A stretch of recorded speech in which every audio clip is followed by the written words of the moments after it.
হুজাই জিলাৰ তিনিটা সমষ্টিৰ আটাইতকৈ গুৰুত্বপূৰ্ণ সমষ্টি হৈছে 62 নম্বৰ বিন্নাকান্দি সমষ্টি।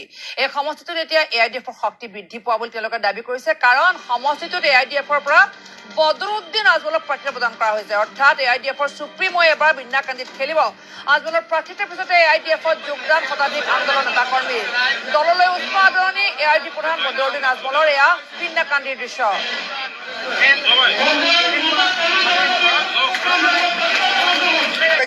শ্বেয়াৰ কৰক যাতে সকলোৱে দেখিবলৈ পায় AIDFত আজিও যেনেকৈ আৰম্ভণি আছিলে, আজিও এতিয়ালৈকে মৌলানা বদৰুদ্দিন আজমলৰ নেতৃত্বাধীন AIDFত এতিয়াও একেই অজোৰে AIDFত যোগদান কৰা কাৰ্যসূচী